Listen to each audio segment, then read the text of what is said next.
பார்த்தால் அரசன் அதை விட மிகப்பெரிய பிரச்சனைல இருக்கா. அவங்க புரிஞ்சுக்கிட்டாங்க.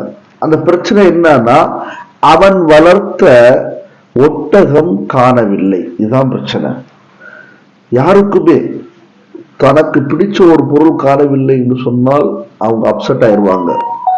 அதே மாதிரி அரசன் போன்ற நபர்கள், மன்னர் போன்றவர்கள், பெரும் பெரும் செல்வந்தர்கள் தனக்கு பிடித்த பொருள், தனக்கு வேண்டிய பொருள் அது தன்னை விலகிச் செல்லும் பொழுது மிகவும் மனம் நொந்து விடுவார்கள், மனம் உடைந்து விடுவார்கள். இந்த நிகழ்வை அவர்கள் காணுகிறார்கள். காணும் பொழுது ஒரு தம்பி சொன்னாரு, அந்த ஒட்டகத்துக்கு கண் இல்லையா, ஒரு கண்ணுன்னு சொன்னார். மண்ணுடைய பார்வை மேல பட்டது. கொஞ்சம் சந்தேகம் வந்துச்சு, ஒருவேளை இவன் தூக்கியிருப்பானோ. இன்னொரு தம்பி சொன்னாரு, அந்த ஒட்டகம் நொண்டியா, ஒரு கால் இல்லாத ஒட்டகமா, நொண்டியான்னு கேட்டாப்ல. இன்னும் சந்தேகம் மிகைத்தது, கூடியது. மூன்றாவது சகோதரர் கேட்டாரு, என்னன்னு, அந்த ஒட்டகம் இதில் கட்டப்பட்டு இருந்ததோ அந்த இரும்பு ராடோட போயிருச்சான்னு கேட்டார். சந்தேகம் தீர்ந்துருச்சு மன்னனுக்கு. இந்த 3 பிராடுங்க தான் அந்த ஒட்டகத்தை ஆட்டை போட்டிருக்காங்கன்னு சொல்லிட்டு, திருடி இருக்காங்கன்னு சொல்லிட்டு என்ன பண்ணிட்டாரு, 3 பேருக்கு உள்ள போடுறான்ட்டாரு சிறையில. எப்படின்னா மறுபடியும் நிக்க வச்சு கேக்குறாங்க, நீங்க 3 செய்திகளை சொன்னீர்கள், 3மே உண்மையானது. அதுதான் சந்தேகம் வந்தது அவர்கள் மீது.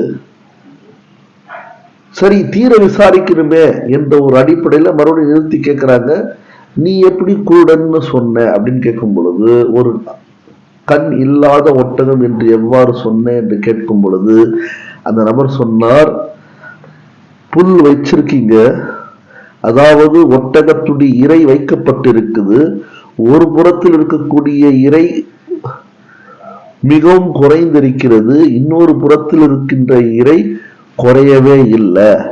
இதை வைத்து நான் சொன்னேன், அது ஒரு கண் இல்லாத, ஒரு கண் பார்வை இல்லாத ஒட்டகம் என்று நான் சொன்னேன். ஒரு கண் பார்வை இல்லாததன் காரணமாக அந்த பக்கத்தில் இருந்த இறை குறையவில்லை, எந்த பக்கத்தில் கண் பார்வை இருந்ததோ அந்த இறை குறைந்து இருக்கிறது. எப்படி அறிவாளி, கொஞ்சம் யோசிச்சு பாருங்க. நான் சொன்னேன் இவங்க எவ்வளவுப்பட்டவர்கள் என்பதை நான் கடைசியில் சொல்வேன் சொன்னேன், இங்கே சொல்ல ஆரம்பித்து விட்டேன். எவ்வளவு பெரிய அறிவாளிகள்.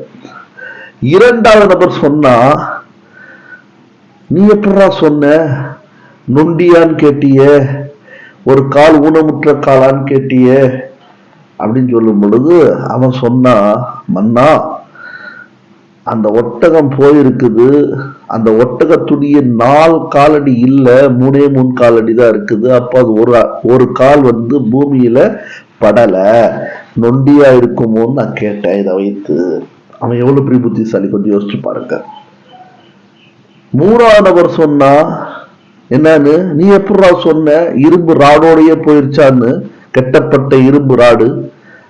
மன்னா கீழே தரைய பாருங்க, கவனிச்சு பார்த்தா தெரியுது, 2-3 காலடி படுது, நடுவில் ஒரு கோடு போயிட்டே இருக்குது. அப்ப என்ன, இரும்பு ராடை இழுத்து கொண்டே அந்த ஒட்டகம் சென்றிருக்கிறது என்ற அடையாளத்தின் காரணமாக சொன்னேன் என்று தன்னுடைய அறிவை பயன்படுத்தினார்கள்.